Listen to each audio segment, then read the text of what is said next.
Баршаңызға қайырлы күн.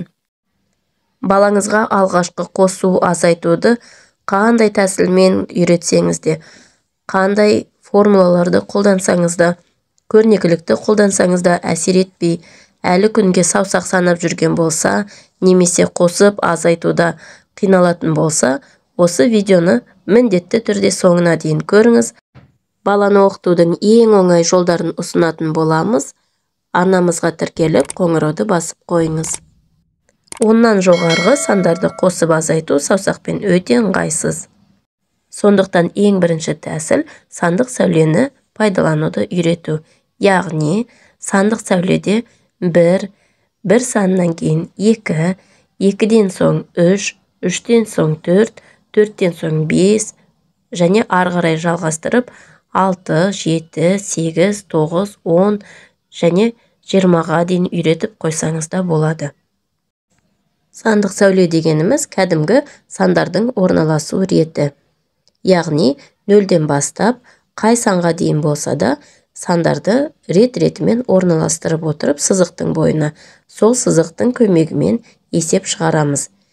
Бұл тәсілмен өрнектердің мәнін табу әдетте 1-ші сынып оқушыларына және мектеп алды даярлық сынып оқушыларына өте ыңғайлы.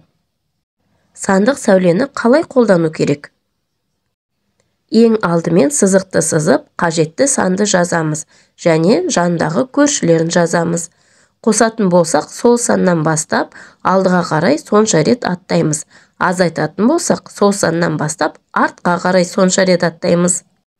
Егер сызуға ерінетін болсаңыз, 20 сантиметрлік сызғышты пайдалану ең ыңғайлы тәсілі. Дәл солай қосу уақытында алдыға, азайтатын уақытта артқа қарай сонша рет аттаймыз. Неше санды азайту керек, сонша рет аттайтын боламыз. Мысалы, 1 қосу 2 өрнегін шығарып көрейік. Мұнда біз сандық сәуледе 1 саннан бастап 2 рет аттайтын боламыз. 1, 2, яғни қай санға тоқтасақ, сол жауабы болады. 3. Енді азайтып көрейік. 3, азайту 2. 3 саннан бастап, артқа қарай 2 рет аттайтын боламыз. Сандық сәуледе 3-ке қоямыз, артқа қарай 1, 2, жауабы 1. 2 қосу 3 амалын орындап көрейік. 2-ден бастап 3 рет аттаймыз. 1, 2, 3, жауабы 5. 5 азайту 3. 5 саннан бастап, артқа қарай 3 рет аттаймыз. 1, 2, 3, жауабы 2. 1 қосу 4. Яғни 1 саннан бастап 4 рет аттаймын. 1, 2, 3, 4, жауабы 5. 5 азайту 4, жауабы 1 болады. 4 қосу 3, жауабы 7. 7 азайту 3, жауабы 4. Енді өзіңіз шығарып көріңіз. Жаңағы айтқандай, қосқан уақытта сандық сәуледен оңға қарай жылжимыз, ал азайтқан уақытта артқа қарай, солға қарай жылжитын боламыз. Және тоқтаған саныңыз жауабы болады. Екінші тәсілі сандардың құрамын еске түсіру.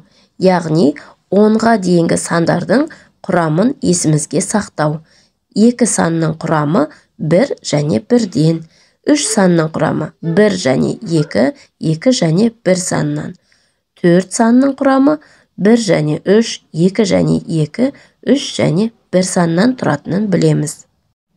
Тура сол сияқты 5, 6, 7, 8 және 9 сандарының, 10 сандарының құрамын есімізге сақтап алуымыз өте бізге көмегін тигізеді екен. Санның құрамы дегеніміз, санның қандай басқа да сандардың қосындысынан тұратынын есімізге сақтау. Яғни, балаға біз мысалдар көрсету арқылы, қосу азайту кестесін беру арқылы, немесе осы сияқты үйшіктер жасау арқылы баланың есіне, жадына сақтатуымыз шарт екен. Бұл тәсілмен шығару кейіннен ондықтан аттап есептеу уақытында да балаға үлкен көмегін тигізеді. Осы екі тәсілді еске сақтау үшін қандай тапсырмалар орындауға болады?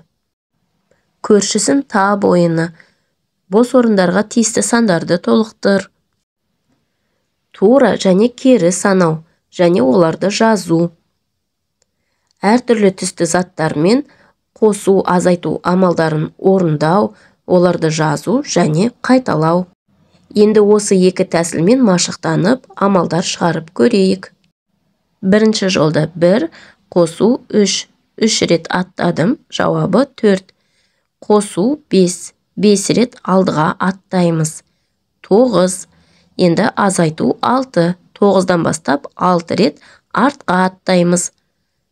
Жауабы 3. 3-тен қосу 3. Алдыға қарай 3 рет аттаймыз. 6. Қосу 4. Алдыға қарай 4 рет аттаймыз. Жауабы 10 болды. Екінші жолақ 10, азайту 8. 8 рет артқа қарай аттаймыз. 2. Қосу 6. Алдыға қарай 6 рет аттаймыз. 8-ге тоқтадық. Азайту 4. 4 рет солға қарай аттыраймыз. Жауабы 4. 4. Азайту 4. Жауабы 0. Қосу 9. 9 рет оңға қарай аттаймыз. Жауабы 9. 10 санының құрамы 5 және 5-тен тұратынын білеміз. 5 санның құрамы 3 және 2-ден тұратынын білеміз. 3 санның құрамы 2 және 1 саннан тұратынын білеміз. Дәл осылай 5 санның құрамы 1 және 4-тен тұратынын білеміз.